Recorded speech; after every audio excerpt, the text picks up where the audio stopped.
শ্রীরামকৃষ্ণ ভক্তমালিকা উপেন্দ্রনাথ মুখোপাধ্যায় পর্ব ২। অপর ভক্তদের ন্যায় উপেন্দ্রনাথ ঠাকুরকে কিছু দিতে পারেন না বলিয়া তাহার মনে দুঃখ হয়। ইহা ভাবিয়া ঠাকুর তাহাকে ২ পয়সার জিলিপি আনিতে বলিয়াছিলেন।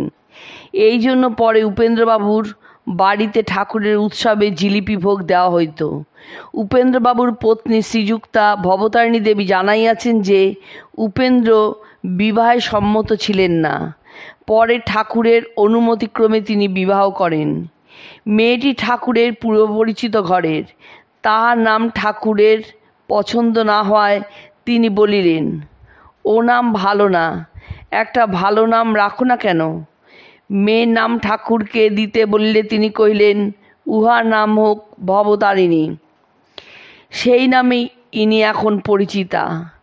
ভবতারিণী দেবীর বর্ণ কালো ছিল বলিয়া স্বামীজির এই বিবাহে আপত্তি ছিল। ভবতারিণীর ইহা মনে ছিল। তাই পরে একদিন স্বামীজি তাহার ঘরে আসিলে তিনি স্বামীজিকে সুপারি দিতে অস্বীকৃত হন। তখন স্বামীজি বলেন, উপেন ঠাকুরের গলায় যখন ঝুলেছেই তখন সুপারি কেন? তোমার হাতের রান্নাও খেতে হবে। ইহার পর তাহার রাগ পড়িল। ক্রমে উপেন্দ্রনাথ ভক্তমহলে সুপরিচিত হইয়া শ্রী শ্রী ঠাকুরের সহিত বিভিন্ন ভক্তগৃহে যাইতেও ও উৎসবাদিতে যোগ দিতে লাগিলেন। এইরূপে দেবেন্দ্রনাথ মজুমদার মহাশয় বাটিতে যেদিন ঠাকুরের শুভাগমন হয় 1885 খ্রিস্টাব্দের 6 এপ্রিল, সেদিন উপেন্দ্রনাথ তথায় উপস্থিত থাকিয়া শ্রীযুক্ত অক্ষয় কুমার সেনের সহিত ঠাকুরের পদসংবাহনের সৌভাগ্য লাভ করিয়াছিলেন। শ্রীযুক্ত রামচন্দ্র দত্ত মহাশয় তাহার রচিত শ্রীরামকৃষ্ণ পরমহংসদেবের জীবন বৃত্তান্ত পুস্তকে লিখিয়াছেন, কার্যকরী ভক্তদের মধ্যে ভক্ত বীর সুরেন্দ্রনাথ মিত্র, বলরাম বসু, কেদারনাথ চট্টোপাধ্যায়, হরিশচন্দ্র মুস্তফি, দেবেন্দ্রনাথ মজুমদার, গিরিশচন্দ্র ঘোষ, অতুল কৃষ্ণ ঘোষ, মনমোহন মিত্র, কালিদাস মুখোপাধ্যায়, নবগোপাল ঘোষ, উপেন্দ্রনাথ মুখোপাধ্যায় প্রভৃতি ভক্তশ্রেষ্ঠ মহাত্মারা সকলে মিলিত হইয়া পরমহংসদেবের আবির্ভাব উপলক্ষে মহোৎসব কার্যটি আরম্ভ করিলেন। ফলত উপেন্দ্রনাথ দরিদ্র হইলেও পূর্ণোদ্যমে সমস্ত উৎসবাদিতে যোগ দিতেন, সাধ্যমতো সমস্ত কার্য করিতেন এবং অবকাশ পাইলেই কলিকাতায় ও দক্ষিণেশ্বরে ঠাকুরের পদপ্রান্তে উপনীত হইয়া শ্রীমুখের বাণী শুনিয়া ধন্য হইতেন। তথাপি দারিদ্র্য তাহার বুকে যেন একটা জগদ্দল পাথরের মতো চাপিয়া থাকিয়া তাহার ভক্তি প্রকাশ ও ভক্তি লাভের চেষ্টাকে প্রতি পদে বাধা দিতেছিল। অপর ভক্তেরা যেখানে অসংকোচে ঠাকুরকে লইয়া আনন্দ করেন, সেখানে উপেন্দ্র যেন হৃদয়ে তেমন স্বাধীনতা বোধ করিতে পারেন না।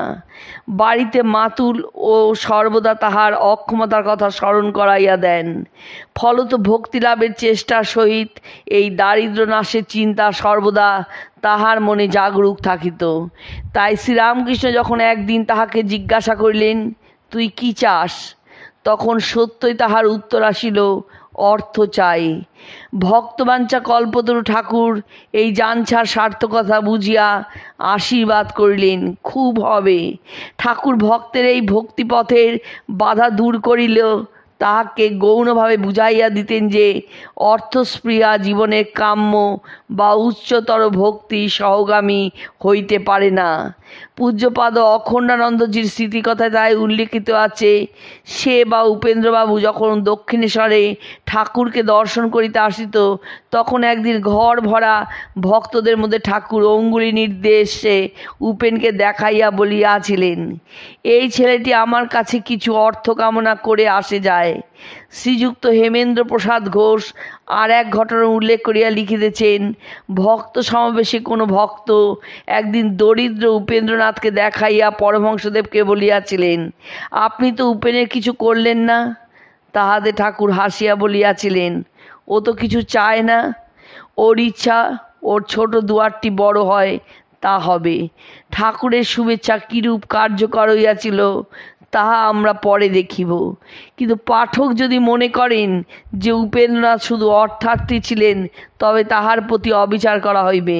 ঠাকুরের সহিত মিলন ও পরবর্তীকালের ঘটনাগুলি আলোচনা করলে আমাদের বরং মনে হয় যে অর্থিত্বের সহিত প্রকৃত ভক্তিও তাহার যথেষ্ট ছিল।